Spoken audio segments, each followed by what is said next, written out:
자, 안녕하십니까. 이시면의 주식 뉴스 공장 10월 마지막 10월 31일 마감 브리핑을 시작을 하도록 하겠습니다.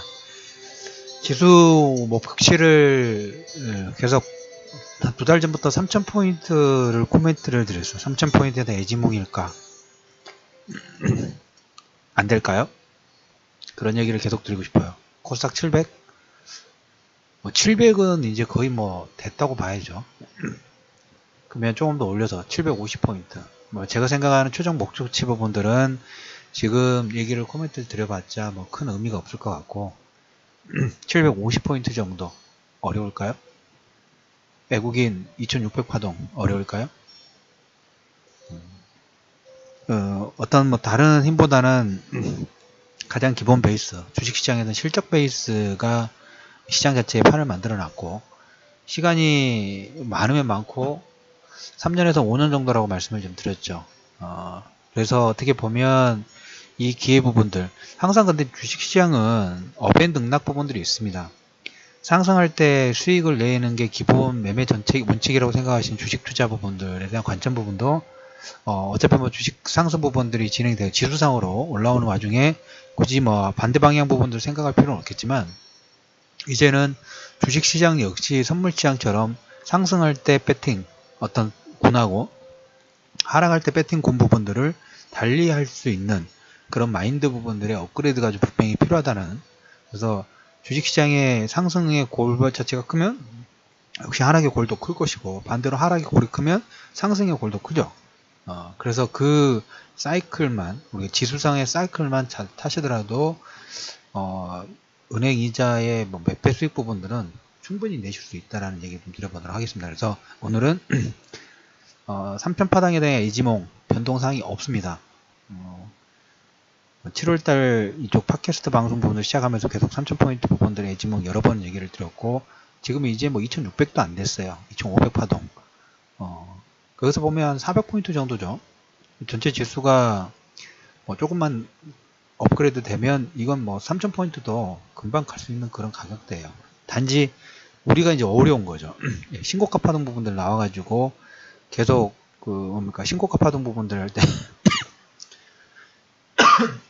죄송합니다. 박스권에 우리가 길들여져 있죠. 박스권에 길들여져 있다 보니까 쉽지가 않아요. 오늘 같은 경우에도 보면 삼성전자 힘이라고 봐야죠. 삼성전자 오늘 외국인들의 매수 부분들이 한 4천억대 매수가 들어왔는데 그 중에 거의 절반은 안 되고 거의 1500억 정도를 삼성전자 매수 들어왔고 SK하이닉스가 두 번째 700억 정도 680억 정도 시총 상위 종목권에다가 플러스 알파 되면서 반등 부분을 이끌었고 그래서 제가 며칠 전에 그런 얘기 드렸죠. 삼성전자와 SK하이닉스는 박스권 상단 올라와요. 한 번에 주도주가 꺾이는 부분은 없어요.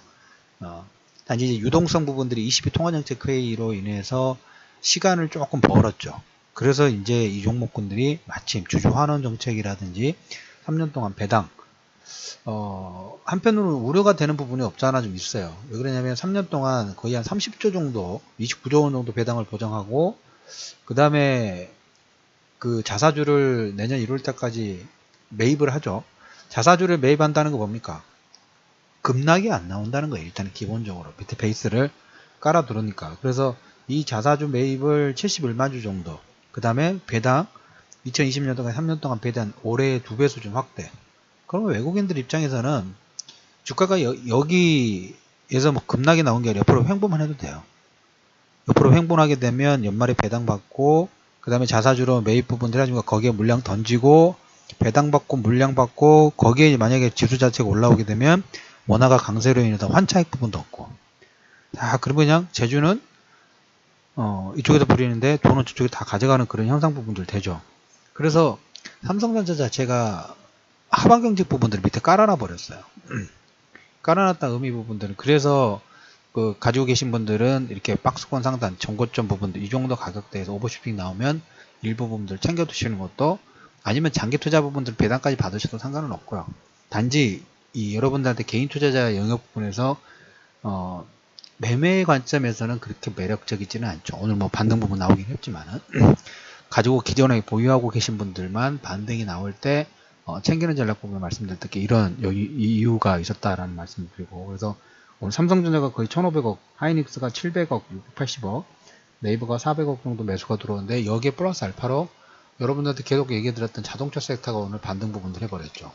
자동차 섹터하고 오늘 아침 이슈 분석 부분에서 방송 제목이 제가 그렇게 했어요. 유가 60달러. 브렌트 기준으로 60달러 넘었었다. 그래서 플랜트 발주 부분들이 일어나기 시작했다. 그러니까 오늘 뭐가 됐나요? 현대중공업 4%, 현대미포 7%탁 쳐버리죠. 그러면서 지수 자체가 2500선, 2520선 가니까 증권주들까지 따라서 올라가고 이런 순환매 부분들이 계속적으로 일어나고 있어요. 다음 주 이제 옵션 만기일이죠. 그리고 이제 FMC 회의하고 연준 의장 저는 이제 2600 파동 부분들 우리가 하는 사이에 2600 파동 부분들도 계속 열어두실 필요가 있다.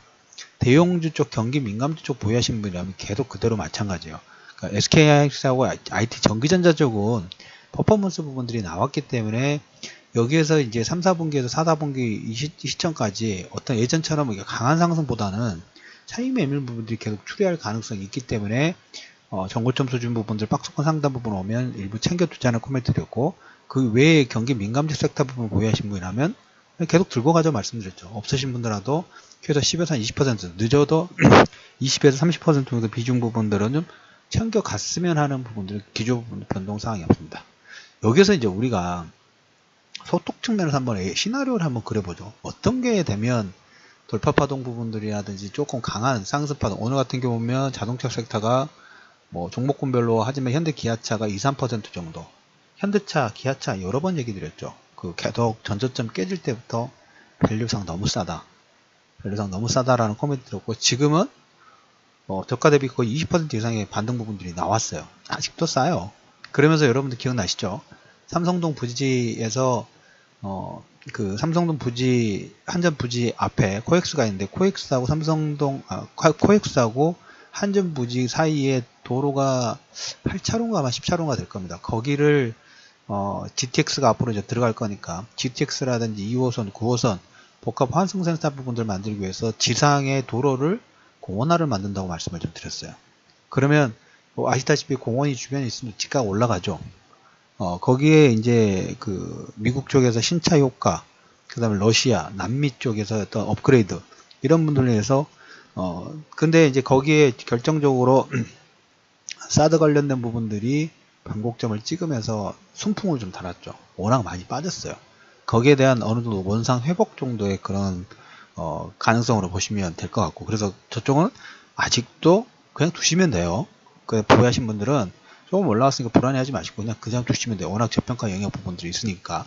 그래서 현대 기아차의 어떤 완성차 섹터 부분이 움직이면서 그 후로 뭐가 움직이나요? 실적이 안 좋은데도 불구하고 부품 라인 부분들이 움직이기 시작하죠. 여기도 같이 체크하실 필요가 있죠. 워낙 많이 빠졌기 때문에 만약에 100을 빠졌다면 최소한 뭡니까? 3분의 1에서 50 정도는 반등 부분들이 나올 수 있는 그런 구간이다라는 얘기를 좀 드려보도록 하겠습니다. 그리고 그래서 이쪽 그 대형주 라인 부분들은 우리가 그림 부분들 안 그리지만 유동성 측면에서 우리가 보자고요. 돈의 힘이에요. 일단 우리나라가 실적 기반한 부분들이 되니까 돈의 힘으로 계속적으로 끌어올리고 있는 모습 2600 파동, 코스닥 700포인트 파동에 어떤 트리거 역할을 할 수 있는 게 뭐 11월 초 정도에 생각한다 하면 연준 의장 변수죠. 연준 의장 변수예요. 연준 의장 변수에 연준 의장이 선임되고 그 다음에 이제 옵션 만기일이 있죠. 그때까지 한번 틈새 시장 부분들이 틈새 시장이 한번 열릴 수 있는 가능성이 있지 않느냐.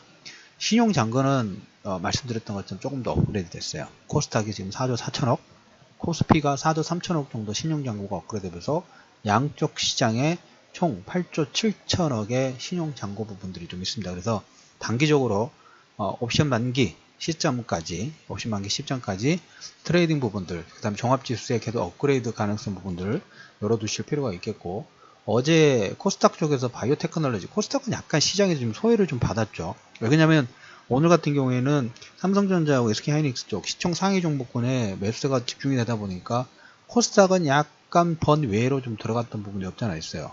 바이오테크놀로지 관련 종목은 뭐 HLB가 한 5% 정도 반등이 나왔고 아이진이 한 4% 정도.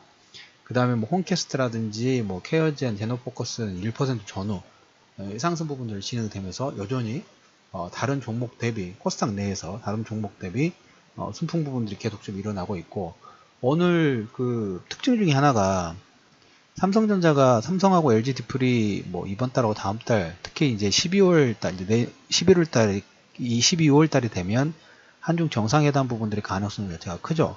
그래서 삼성이 오늘 실적 발표를 하면서 추가 투자권, D램, 생산 부분들을 확충을 하겠다라는 코멘트를 했는데, 장비주들이 움직임 자체가 그렇게 예전처럼 탄력적이진 않아요.